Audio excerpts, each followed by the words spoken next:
All right, so we're looking at probably a midterm here a week from Monday is probably what we're looking at here. Okay, so that would be the 19th of November. And that will cover couples and resultants and distributed loads and free body diagrams and equilibrium and trusses. Okay. And I'll put out an announcement and I'll get you a review sheet like last time and all that. Okay. All right. So let's keep going through trusses. We'll try and finish them up here today. So what we're looking at here is finding what we call zero force members. These are members in a truss that have no load in them. And they're often used perhaps in a different loading condition. You might have them. You might use them while you're building the truss, but not when it's actually being used. There are different reasons why you might have these. So what we want to do is be able to identify these just by looking at them eventually, so we can pull them out of a truss and make the analysis of the whole truss simpler is what we'd like to do with these. So I'm on page 510 is where I'm at. So what you want to be able to do is to write up an equation that will prove to you that a member is a zero force member. And when you do that, you focus on one particular joint, okay? You don't have to do this for the entire member. You just look at one joint. If you can prove that a member is zero force by looking at one joint, then it's zero. And I'm saying that because quite often it's very apparent at one joint that it's zero, but not at the other joint. So that's why I'm mentioning this, is you typically can find these by analyzing one particular joint. So what we're going to do is just run through these three different trusses here on 510 and to find these zeros, and then from that generalize that to come up with some conditions where you get zeros. So if you look at joint A and you write up an equation, sum of fx is 0, for joint A, all that equals is FAC. So by that equation there, you can see that FAC is 0.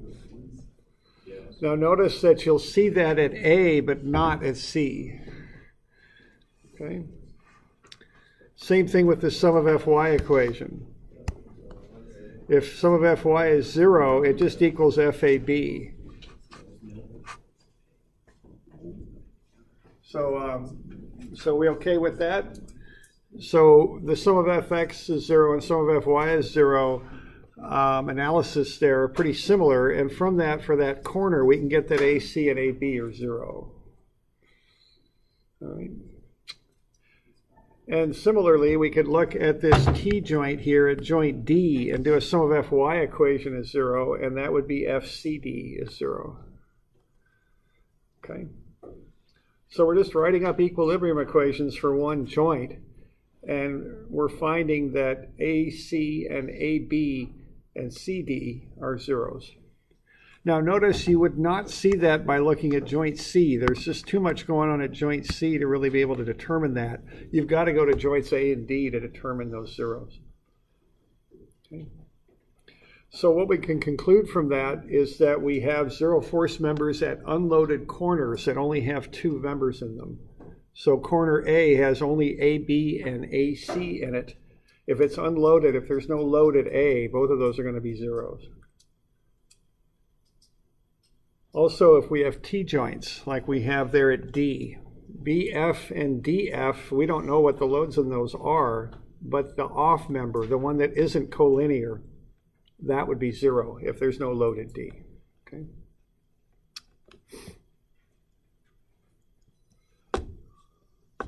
So there you go. So unloaded corners and unloaded T's have zero force members. And the corners, I should kind of put a note in there, 2-member corners, okay? Because if you have 3 members in a corner, you can't really determine 0. Okay.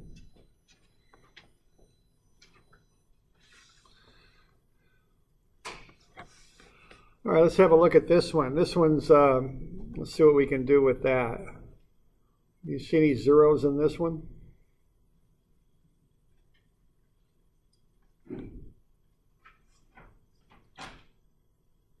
This one's got one that's kind of standard, another one that's a little bit funny.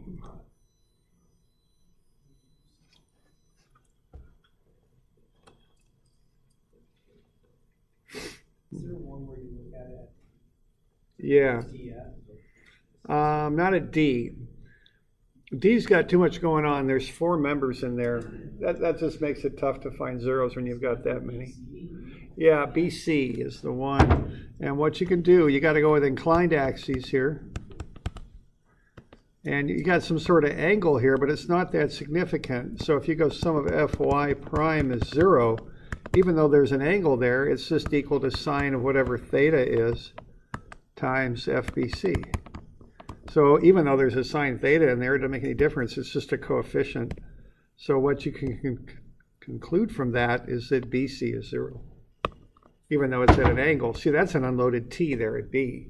Even though BC is angled, it doesn't make any difference. It just introduces a sine of theta, and that's just a coefficient. Yeah. Question?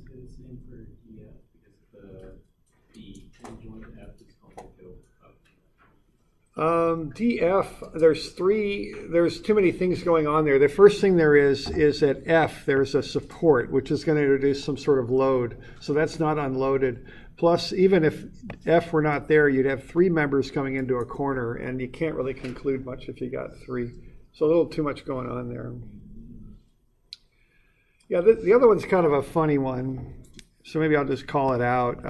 What's going to happen here, if I go sum of Fx is 0, what that's going to equal is whatever that angle is there times sine. So I'm going to get sine phi times FED. All right. So FED is a zero force member also. Now this is somewhat theoretical. You know, this isn't, because what we're assuming here is this load P is exactly in line with EF. So that puts EF in compression. And that EF is exactly aligned to pick up the load P. Okay. So that is somewhat kind of a little bit theoretical, you might say. You know, in reality, probably EF would offset a little bit, so it'd start to introduce a little bit of an X force into ED. But in this theoretical academic world we're in right now, I would call ED a zero force member. Okay. So if you have a corner with one collinear load, the other member will be 0. So again, I should probably add a note, a 2-member corner with one collinear load as a zero force member. And then B is just a special case of an unloaded T. That's what that is. Okay. So that DE is kind of, again, that's kind of off in theory land. I mean, that's, you know, that's not quite, you know, that's assuming that load P is exactly in line in EF, and that EF would stand and hold that load even if it didn't have ED. That's kind of the idea there. Okay.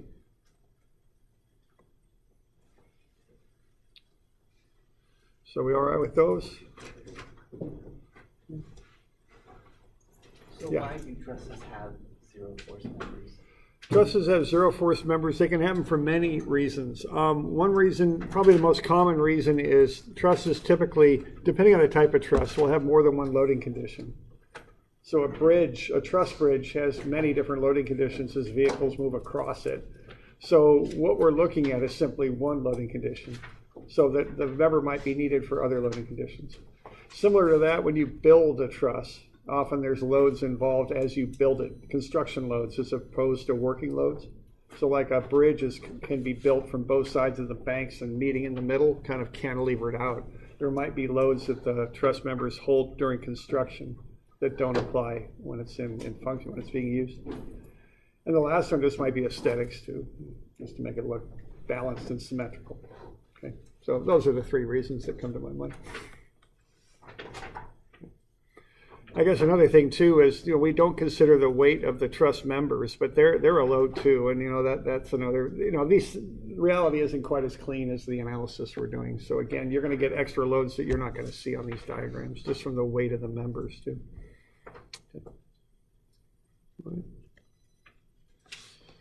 How about this one? Do we got any zeros on this one?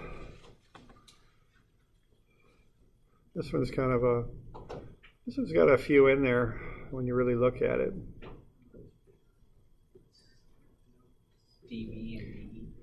Yeah, DB for sure. Okay, that's a 0. And if you look at joint B, you're going to see that. That's an unloaded T there. So if you go sum of FY is 0.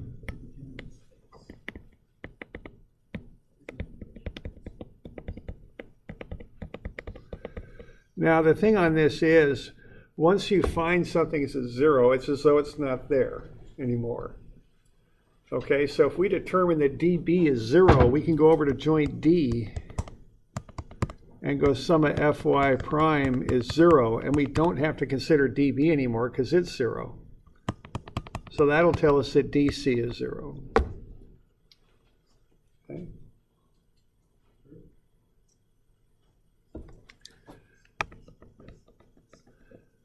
And then the other one on this that's maybe a little funny here is if you look at this, the only load is down. So if you really think this through, the reactions are going to be up only. There's no X reactions. If there's no X reactions, you could go sum of Fx for joint G. Because FGX is 0. And that would just equal FCG. So that would be 0, 2. That's, you'd have to think that one through a bit. Okay. What about FDE? I'm sorry, FE? FDE, would that be? FDE. Well, it's pretty similar to the previous one, keep going straight down. No, this one, probably not on that. I think, now, first off, at this joint, it's unloaded, but there's 3 members. So we can't really assume anything at joint F because there's 3 members, not 2. If I look at joint E, I can't assume that CE would pick up all of that load. I would not be at all surprised if DE is going to have to push up a little bit too, which will introduce some loading in there. So FG, the member FG, yeah. is the 0? No, it's not. CG is, but not FG. Because there's a reaction at G pushing up. So FG would push down, I would assume, to pick that up. Yeah, question? So why we can say that FTC is a 0 load members, because we found that B was a 0, and then from D it's now only, I guess, with the whole idea of you can only do it when there's less than 3 members. I guess I'm confused why we're able to make that assumption. At D? Yeah. Why DC is 0? Yeah. Because DB is 0. Once DB is 0, it's out of there. It's like it's not even there anymore. Right. Right, but we. It's because of the 2 joints. That's I don't really get it. Well, you analyze one joint at a time. It's so yeah. When we're so looking, we assume it's 0, so it goes away, and then that's at a T. Yeah. D is, okay. yeah, right. So we're analyzing joint D, and DB is gone. So when we analyze joint D, if we go sum of FY prime, CD is the only thing going in that Y prime direction. It's 0. I don't know if that's answering your question or no. Okay. So sometimes you can follow chains of these through. When you take one out, then another one's 0, and just kind of work it through a truss. Okay. Okay. That's what So are we okay with that?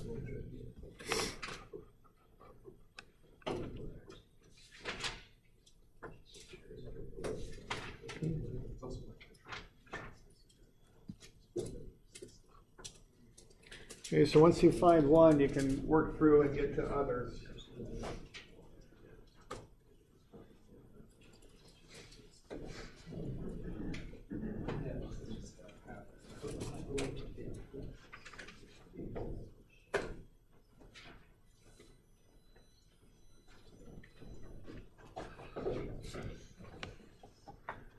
right? So that's just a little bit on zero force members. So what you want to do is start to figure out what these look like. You know, they're unloaded corners with two members are zeros. Unloaded T's, the non-collinear member is 0. You can tip your axes and measure and do things that way. If you've got this, the weird one for me is this one. You know, you're assuming that P is right in load with EF, and if that's 0, if that's right in load in line with EF, then DE is 0 also. Okay.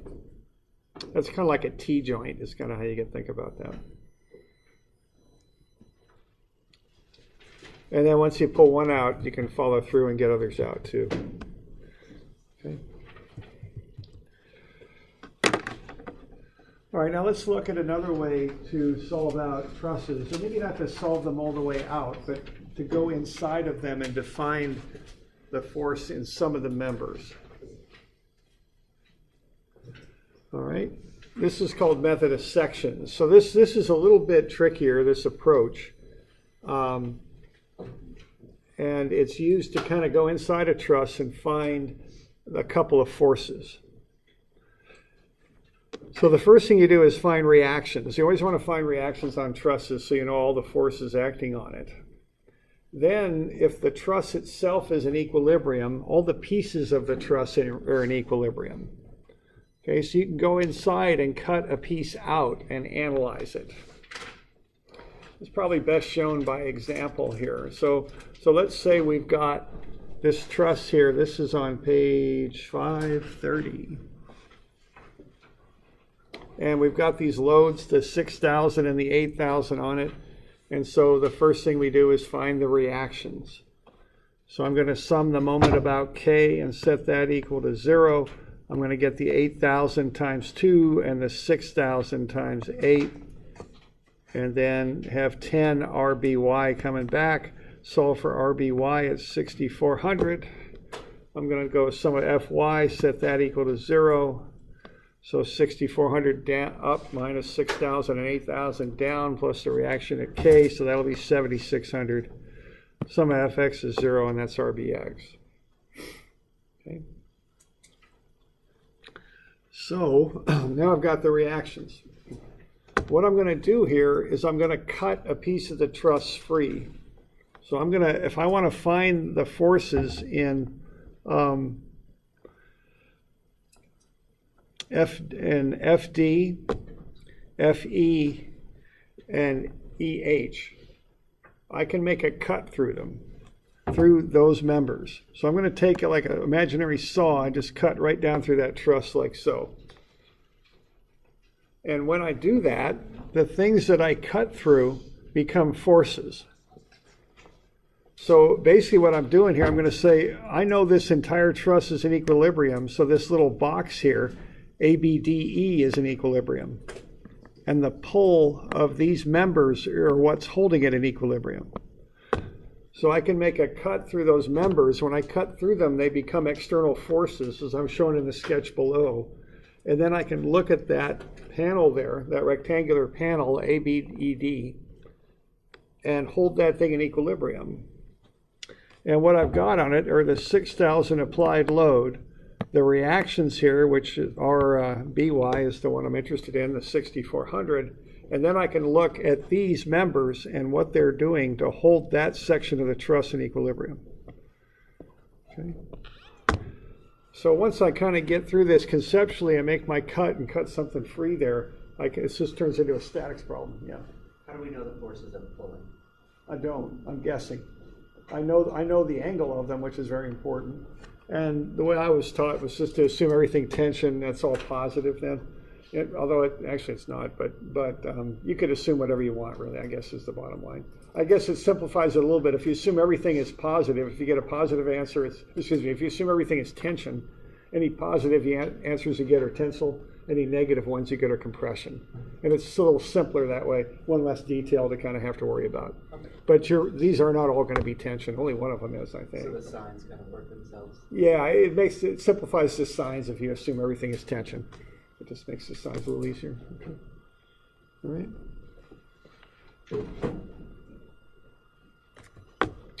All right, so I've got this thing in equilibrium now. Now, once you get it to this point, keep it simple. This is just a statics problem. This is just a statics problem with this rectangular panel here being pulled on by those three forces. That's all it is. And that's just a statics problem with three unknowns on it. You got to remember when you cut, you keep the reactions, the 6400 at B and the 6000 at D. And I just want to find those three unknowns now. They're in line with the members and they're unknowns. I'm assuming they're all pulling. So what I would do here, I've got three unknowns. So I'm going to take a moment about a point where two of them intersect there at E. And if I do that, whoops, I started with some of Fy, didn't I? Whoops, okay. So it looks like you could also, we only have one Y unknown, so that's why I did that. I'd forgotten I did that. So why don't we just go with that? So I'm going to solve for those three unknowns. Only one of them has a Y component, and that's FEF. So what I can do is just go sum of Fy and set that equal to 0. I got 6400 up. That's the reaction at B. So you do need to find these reactions before you start getting into this. I've got 6000 down. And then I've got this angled member here at 53.13 degrees. That's FBEF. And I'm assuming that's up. So I'm going to have plus sine of 53.13 times FEF. Okay, I can kind of work that down a little bit and get 0 is 400 plus 0.8 FEF. So 0.8 FEF is negative 400. So FEF is negative 500.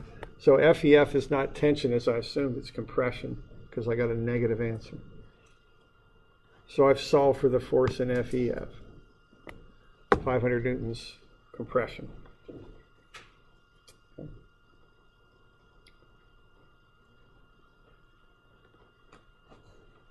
So we all right with that? That's how you'd like to call out whether or not it's tension or compression is with a T or a C? Yeah, that's kind of standard, right? So yeah, T for tension, C for compression. Okay. So that's doing that now. Now again, this is just a little bit of an equilibrium problem. I've got three unknowns on it. I've got two more to find. I found EF, it's 500 pushing. I can take a moment about point E. So we have to assume it's positive if we have the answer negative, that's compression. Yeah, right. I'm assuming everything's tension, so if I get a negative answer, it's actually compression.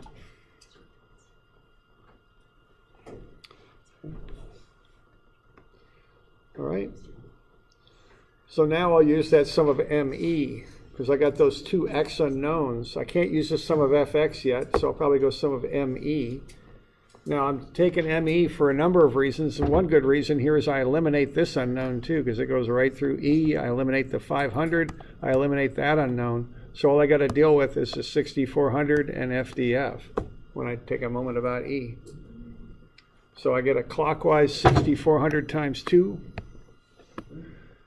That's negative. Then I get a minus 4 FDF. So 4 FDF is negative 12,800. FDF is negative 3,200. So once again, I've got a compressive force there. That's in DF. So that's 3,200.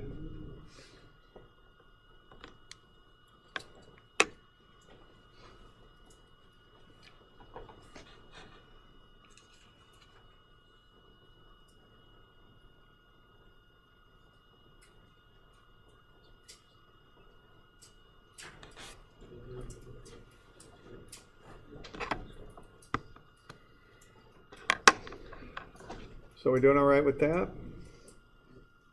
How about the last one then, EH? How would you get that? What's the simplest equation to get EH? Some of the X forces.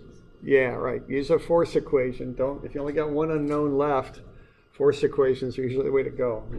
Those moment equations, they got extra stuff. The sign convention's a little trickier, and you got moment arms. Just do force equations. Okay. So that last one, sum of Fx, will get it for you, okay? And you're only going to have the 3,200 and the 500 as your to input. The 6,000 and the 6,400 are all Y, so we don't need to worry about those. So there's the last one. So there's the basics on doing this method of sections.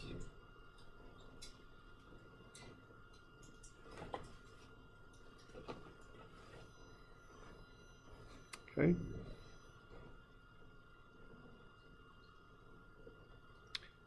So we good with that?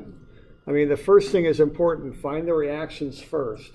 Then cut through the member you want to find. And use one whole side of the truss or the other, because what that member is doing is holding a piece of the truss in equilibrium. So you take one side or the other and just run an equilibrium equation for it. So I took that left-hand rectangle.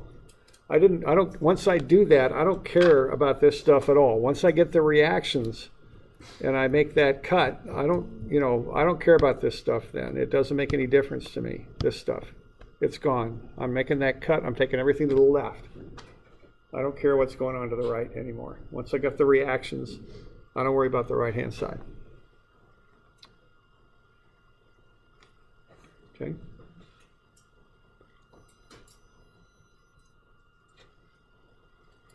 So what the advantage of this, it's a little bit more complicated than joints, but if you just want to go in there and find a couple members, it's quicker sometimes. The other thing is you can get into trusses you can't solve with method of joints, and this is a good example of one. If you've got a panel with X bracing in there, it's a truss, but you can't solve it with joints because you can't get through this panel with joints. At B, you've got 3 unknowns. At A, you've got 3 unknowns. You just can't work through that. You just don't have the means to do it. You don't have any place to start, So there are trusses that are such that you can't really go through them with method of joints.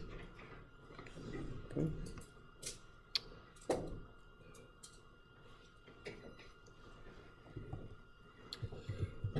Okay, now let's look at a couple little tricks on this, some things, a little bit more complex examples. So 540, let's just look at that for just a minute. So here we got a hanging kind of truss that might be used on a bridge or something, I don't know. And we've got the 2 loads on there. Let's find the force in BC. So in that top sketch there, I've got the truss, I've got the loads on it, and I've made a cut through BC. All right, and I went ahead and found the reactions, and so I've got the reactions. RA is 6750.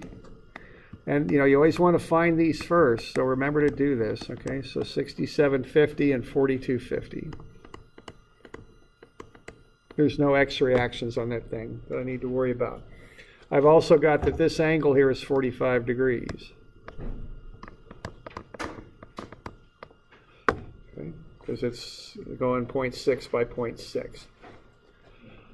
Okay, so I'm going to make that cut. That'll go through BC, which is the one I want to find, and I'm going to take the left-hand side. Now, when I make that cut, of course, I don't just cut through BC. I cut through 3 members, BD, AC, and BC. So if all I want to do is find BC, probably the quickest way to do it is to take moments about a point where the other 2 unknowns intersect. Okay.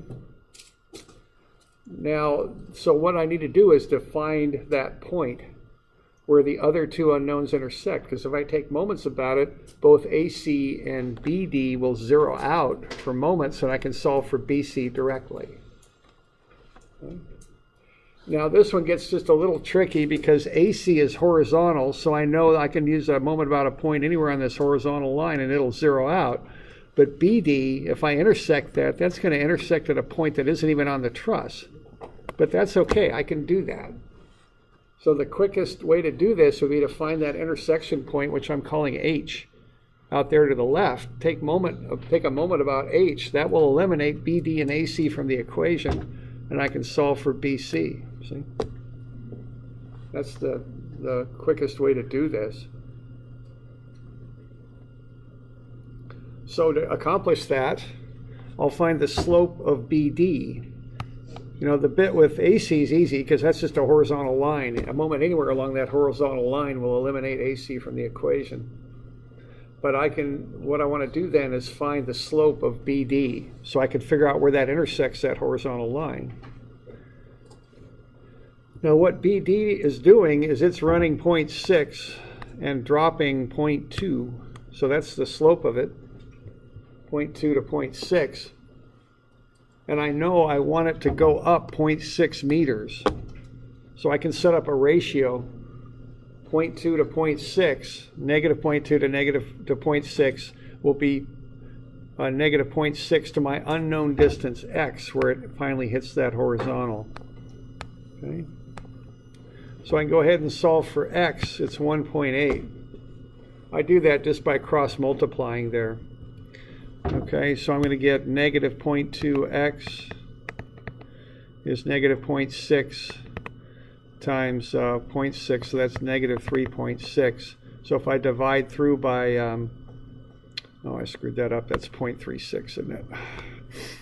0.36, there we go. Multiply or divide through by negative 0.2, I'm going to get 1.8 is x.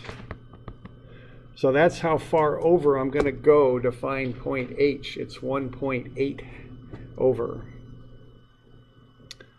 Okay. So this distance here is 1.8.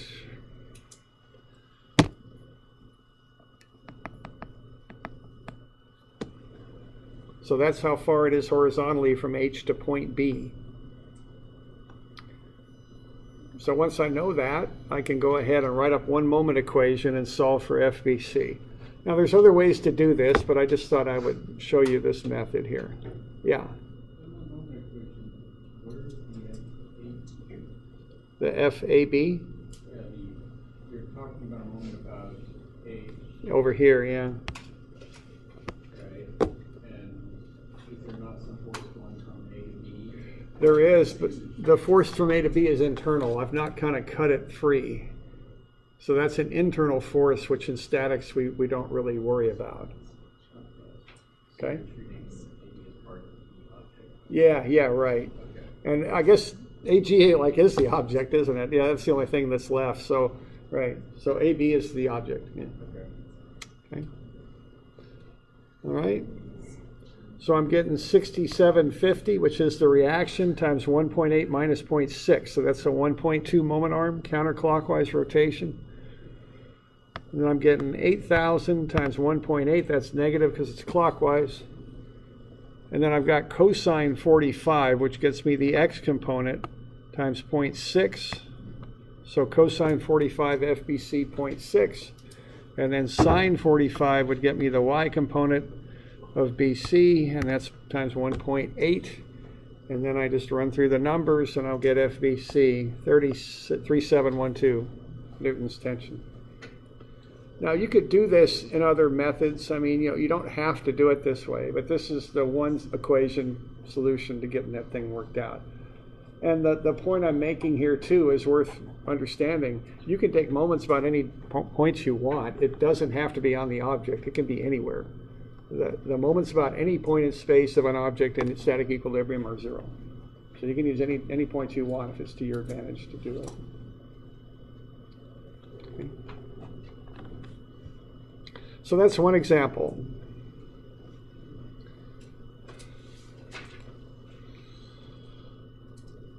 Okay.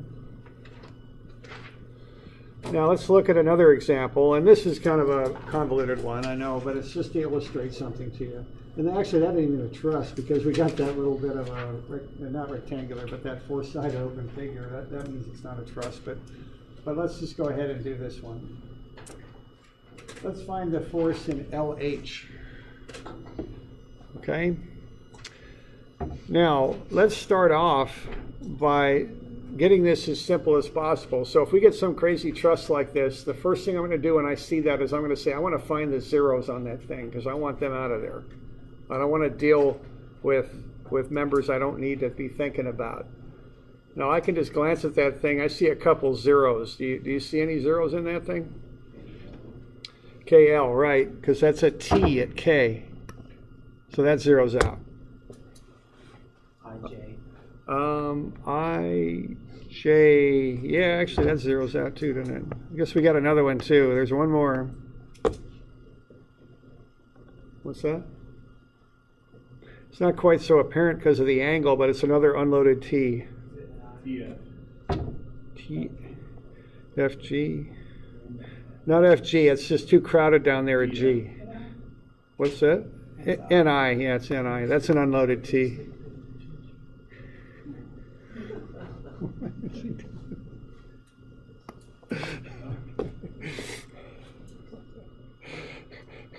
Okay, so we got IN also. IN is an unloaded T. Yeah, because if you look at joint N, that's an unloaded T. It's at a very sharp angle there, but what you're doing is you're going x prime, y prime, sum of fy prime is 0, and even though there's an angle in there, that'll just factor out. So we got 3 zeros in there, okay? So that's the first thing I want to notice. I want to get those out of there, because once there's 0, it's like they're not even there, okay? Okay, now the next thing I'm going to do is make a reasonable cut through LH. So I'm going to do that next. And when I do that, I'm going to go, uh-oh, I got 4 unknowns. I can't do that with static, so I'm going to have to come up with a little trickier approach on this. And there's actually a couple approaches you can take on this. I just want to focus on one.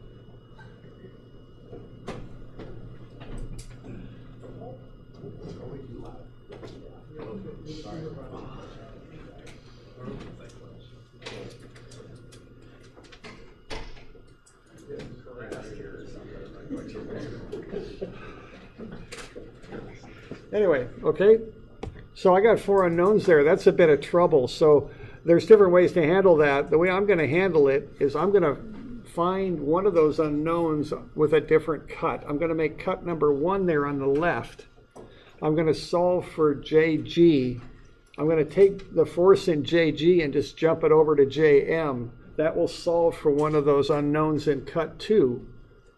And then once I've got that, I can solve out LH. So the point here is that sometimes you might need more than one cut to solve something out. And you can kind of work your way through in that fashion. So what I'm going to do here is I'm going to start with cut number 1. I'm going to use the right-hand side. And what I'm going to notice about cut number 1 is a lot of those forces radiate out from point H. So I'm going to take moments about H. And that's actually going to be a fairly simple equation to work through. Because I've got all those 3 things that that are 4 of them actually. They're not unknowns, they're knowns. Or excuse me, they're not zeros. I mean, they're things I don't know. And I've got 3 unknowns radiating out from H. So if I take a moment about H, set that equal to 0, I'm going to have 3 times the force in JG down at the bottom there. That's a horizontal member. I'm assuming it's tension, so that's going to go clockwise. So that's minus 3 JG. And I'm going to have the reaction over there at R. And the moment arm is 7. So 7 times 6400 will be positive. 3 times FJG will be negative. I can solve for JG, and that's 14,933. Okay? So that gets me JG. Now what I'm going to do is jump that through joint J. So I'm really going to do a method of joints there. Method of joints is really just a special case of method of sections where you cut out a joint instead of a whole big piece. So I'm just going to go to joint J, and I'm just going to jump that across to JM. That's what I'm going to do, okay?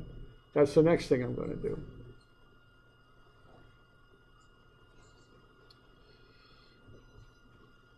All right, so there's joint J. And I'm just going to write up a sum of fx equation for that. And I'm going to have negative 14,933 plus fjm. And Jm then will be 14,933 tension, same thing as Jg was. Okay. And then once I've got that, I'm going to use the left-hand side of my cut number, whichever I called that, cut number 2. I'm going to use this cut. use the left-hand side. And what I'm going to get is this. I think, so MI, yeah, right. Got that. I got 3 unknowns still, but 2 of them intersect at I, so I'll take a moment about I. And then what I'm going to have is 14,933 newtons times 1.5 meters minus 1.5 times LH, which is the one I want, and then minus 5,600 times 8 meters. That's the reaction over here times its moment arc. And I can go ahead and solve for the one I want, which is LH, and that works out to be 14,933. All right. So the idea that I'm trying to get across here is that idea of you can employ kind of a strategy to work through these. Starting at, if your initial cut isn't going to work, you can come up with a second cut that will allow you to solve for one of the members in the first, and then work with the first cut. So some of these can get a little bit complicated. Okay. Now another way to have solved this, and I know I'm kind of running out of time, but another way to have solved it would have been to would use a non-vertical cut. You can do that. Probably could have done this with that cut and solved for LH pretty quickly too. Could have done it that way. There's different ways to do these. The one rule is you cannot cut through a joint because that's kind of ambiguous which force goes on which side. You got to cut through a member. You can't cut through a joint. Okay.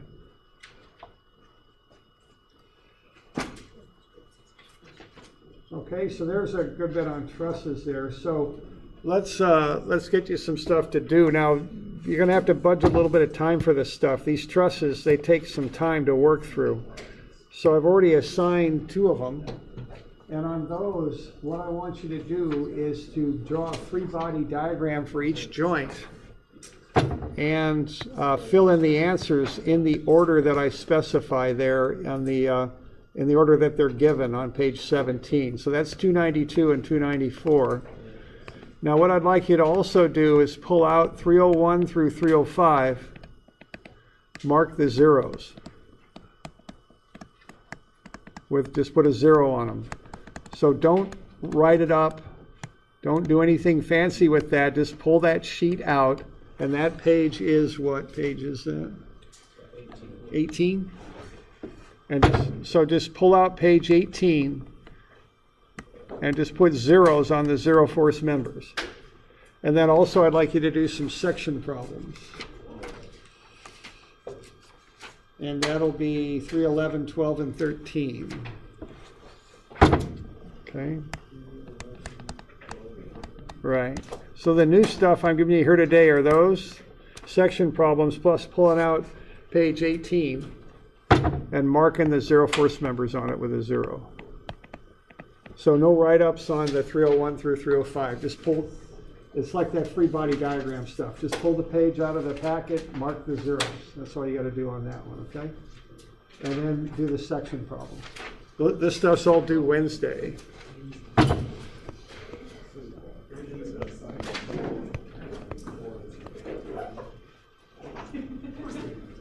That's the 14th.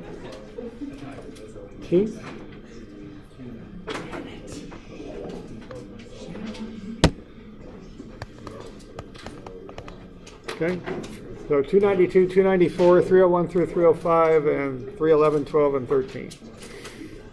Wait, are we marking zeros in 311, 12, and 13? No. Those are Methodist sections.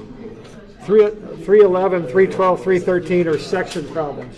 You're just solving for specific members in those.